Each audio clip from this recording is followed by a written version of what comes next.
ప్రస్తుతం ఉన్న young directors లో మాస్ మసాలా సినిమాలు, కమర్షియల్ ఎంటర్టైనర్స్ తీయాలంటే ఫస్ట్ చాయిస్ బోయపాటి. సింహ లెజెండ్ సినిమాలతో టాప్ డైరెక్టర్స్ లిస్ట్ లో చేరిపోయిన బోయపాటి సరైనోడు సాలిడ్ హిట్ తో బన్నీకి టాలీవుడ్ టాప్ 5 లో చోటు కల్పించాడు. అయితే కమిట్మెంట్ కోసం తన నెక్స్ట్ సినిమా బెల్లంకొండ సురేష్ కొడుకైన సాయి శ్రీనివాస్ తో చేస్తున్నాడు. అయితే ఆ సినిమాకి హీరో హీరోయిన్ ఫిక్స్ అయ్యారు గానీ ప్రొడ్యూసర్ మాత్రం మాటికి మారిపోతున్నాడు. మొదట బెల్లంకొండ సురేష్ ప్రొడ్యూసర్ గా ఓపెనింగ్ జరిగింది. డబ్బులు లేకపోవడంతో సురేష్ కి క్లోజ్ ఫ్రెండ్ అయిన నల్లమలుపు శ్రీనివాస్ టేకప్ చేశాడు. ఆ తర్వాత చిన్న గ్యాప్ రావడంతో బుజ్జి చేతుల్లోని ప్రాజెక్ట్ అభిషేక్ పిక్చర్స్ అధినేత అయిన అభిషేక్ నామా హ్యాండ్స్ లోకి వెళ్ళింది. అయితే స్క్రిప్ట్ అంతా కంప్లీట్ అయ్యి సెట్స్ మీదకి వెళ్లే టైంకి రవీంద్రారెడ్డి అనే ప్రొడ్యూసర్ లైన్ లోకి వచ్చాడు. అయితే బోయపాటి సినిమాకి ఇంతమంది ప్రొడ్యూసర్స్ మారడానికి కారణం బడ్జెట్ అని వేరే చెప్పాల్సిన పని లేదు.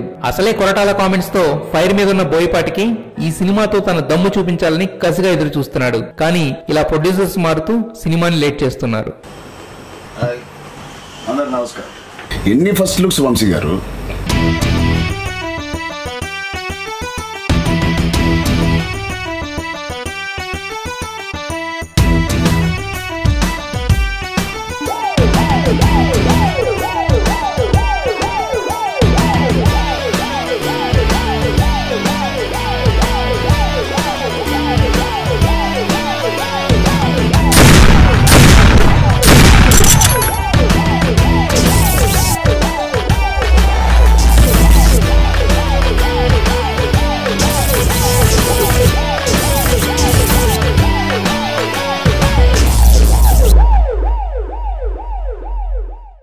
రే Tej, you're very very lucky. ఇంత డిఫరెంట్గా ఇంత న్యూ లుక్ ఒక కాప్ మీద ఎప్పుడు నేను చూడలేదు. నిజంగా యూఆర్ లక్కీ ఆర్టిస్ట్. ఇంత ఎర్లీ స్టేజ్లో వంశీ గారి ఫ్రెండ్స్లో నువ్వు కనిపించావు. All the very best. Rocket.